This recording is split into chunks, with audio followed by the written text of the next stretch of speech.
Hello and welcome back to STAAR History Blitz. My name is Mrs. V. Gonzalez and we are continuing with Westward Expansion, which is synonymous with Manifest Destiny. And we're going to be talking about how did America acquire the different territories that make up the United States today. Here are some of the key points we're going to be going over. During this time, we're going to be talking about 8 specific territorial acquisitions.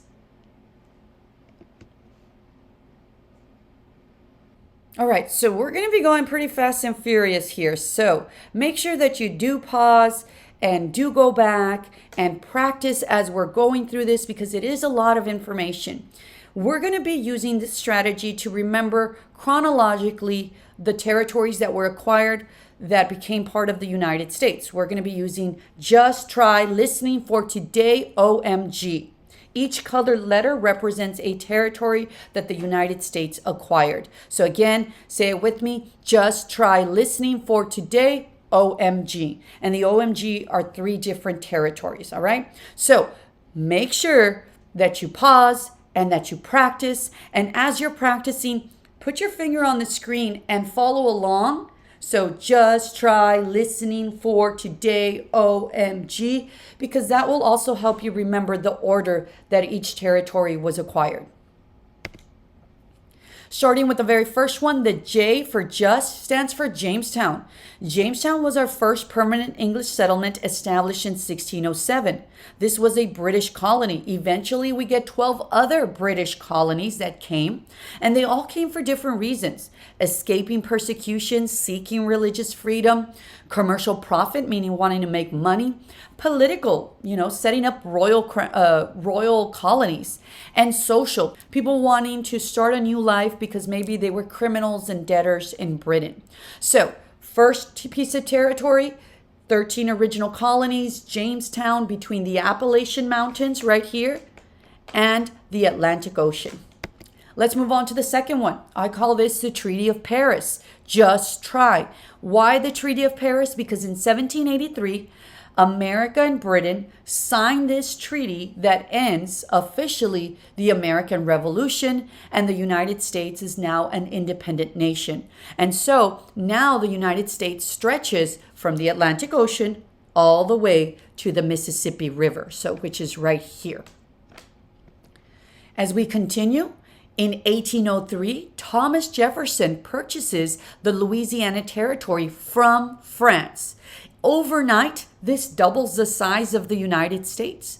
This Louisiana Territory is actually from the Mississippi River to the Rocky Mountains area.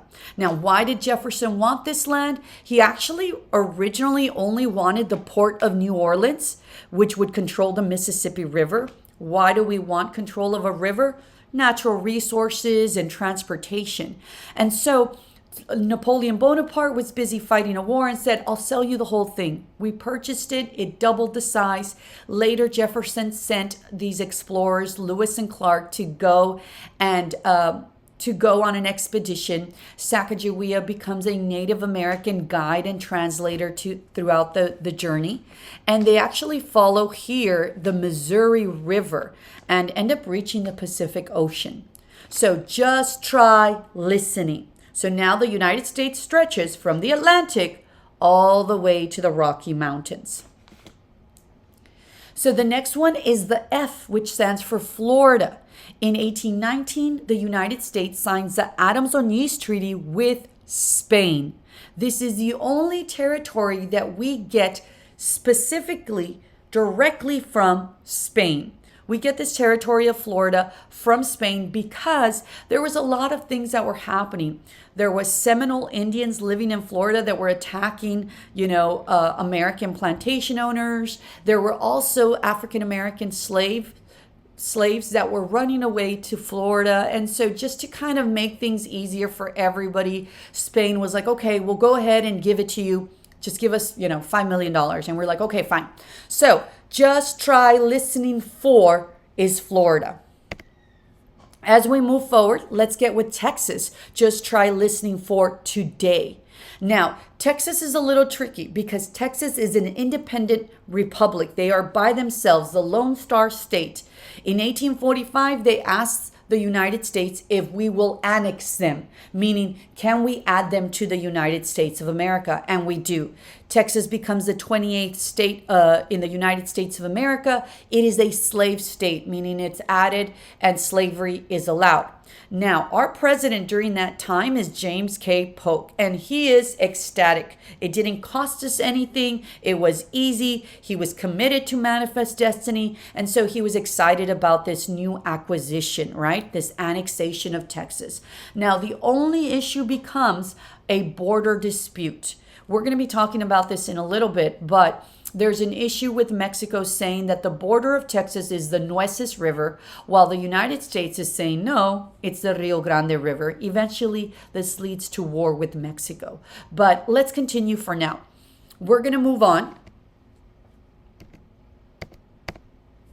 to the O in OMG. So just try listening for today, O. O stands for Oregon. This territory was actually negotiated with Britain. It actually stretched further up this way, and both us and Britain were claiming this territory.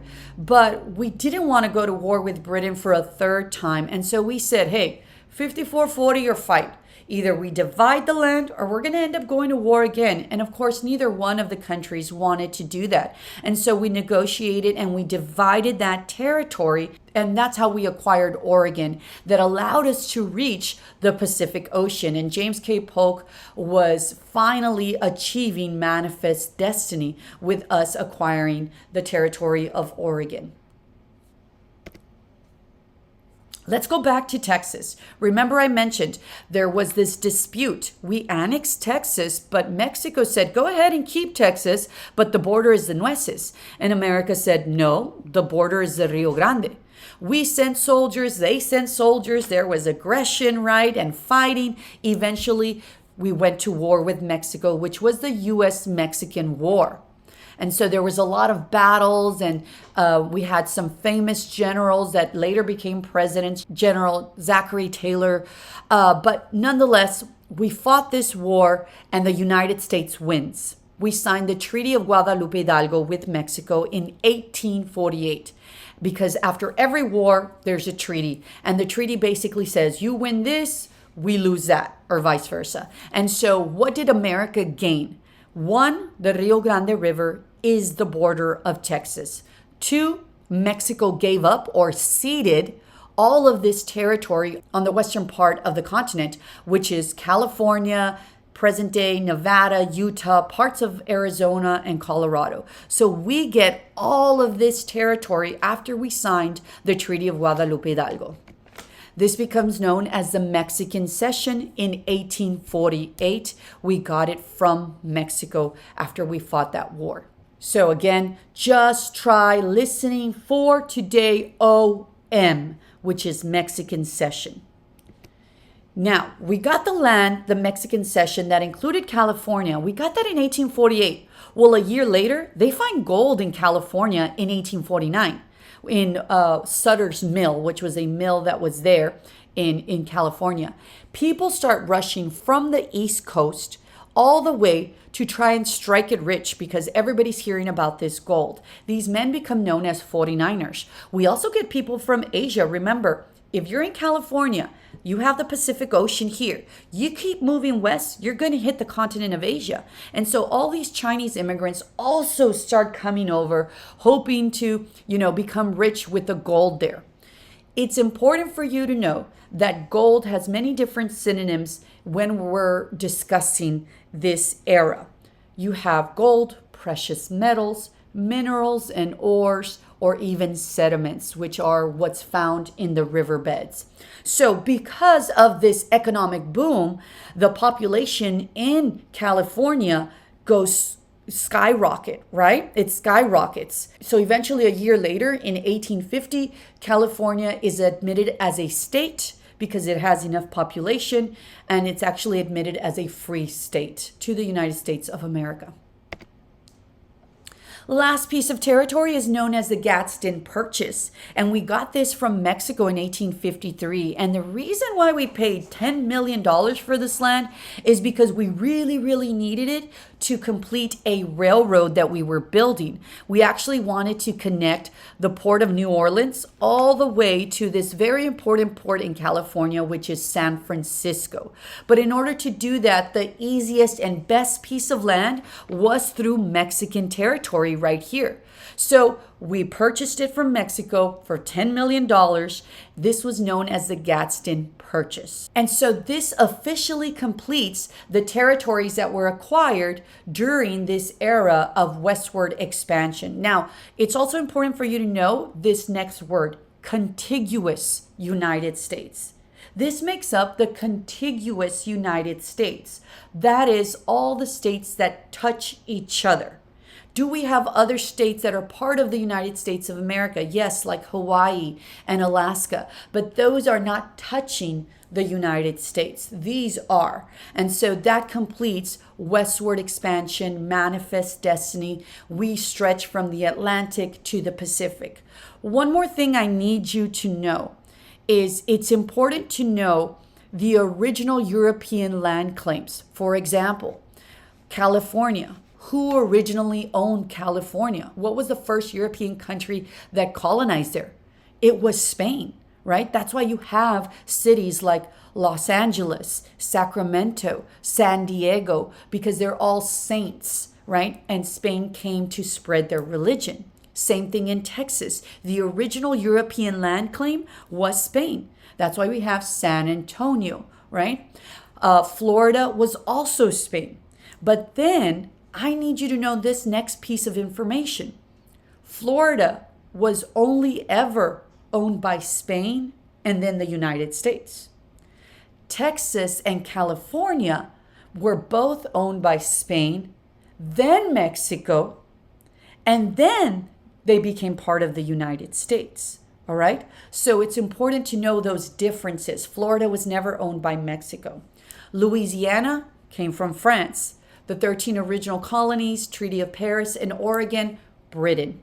All right. So that concludes Westward Expansion, Manifest Destiny. Thank you so much for watching our Star History Blitz. Again, my name is Mrs. B. Gonzalez, and I hope to see you in the next one.